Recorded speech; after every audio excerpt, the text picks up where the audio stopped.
Photoshop, qu'est-ce qu'on a? On a ici dans sélection d'objets, on a quelque chose de nouveau qui est ce qu'on appelle le Finder d'objets. Donc ici, si on regarde c'était quelque chose qui existait avant, mais avant il fallait soit dessiner un rectangle, soit prendre le lasso et on prenait un objet. Aujourd'hui, quand on ouvre l'image et qu'on prend cette option, il va analyser l'image. Et donc, par exemple, la plaque 30, je peux la sélectionner. Le poteau, il veut pas. La personne, il veut bien. La voiture aussi. Vous voyez, c'est pas parfait parce qu'il n'a pas pris toute la voiture, mais si je prends cette autre voiture-ci, ici, ça peut être parfait. Et la personne, il l'a prise à part. Donc, c'est quelque chose qu'il faut donc qui permet donc de sélectionner rapidement certains objets. Et vous voyez qu'il n'a pas quand même sélectionné absolument tout. Hein. Mais par exemple, si je prends la voiture, il suffit que je clique dessus. D'accord. Et automatiquement, il a fait une sélection. D'accord. Je peux, si je vais ici dans les options où je ne suis pas dans soustraction d'objets, mais à ce moment-là, je peux... il me l'avait pris quand même. Donc normalement, on peut venir avec le Finder ajouter un objet. Voilà.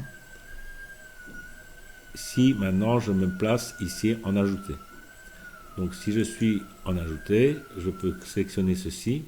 Il a quand même pris, apparemment il avait quand même pris ça.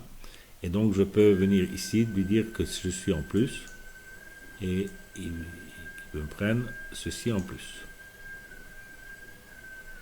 Si ça ne marche toujours pas, rien ne vous empêche de continuer avec la sélection rapide et de venir ajouter avec la sélection rapide certains ce qui n'a pas sélectionné ou bien retirer. Donc on recommence pour mettre sélection d'objet.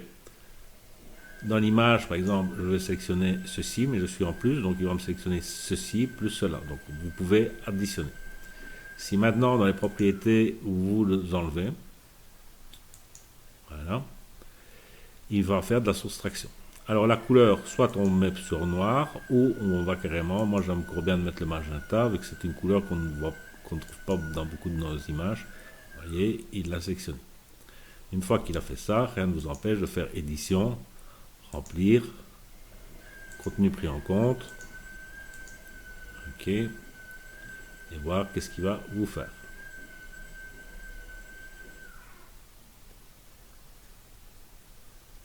Voilà, donc il a à la fois remplacé la voiture et à la fois remplacé le poteau. Le poteau, c'est pas trop mal, la voiture, c'est pas terrible, mais bon, on est quand même quelque chose d'assez compliqué. Donc, ça c'était donc une des premières nouveautés dans Photoshop.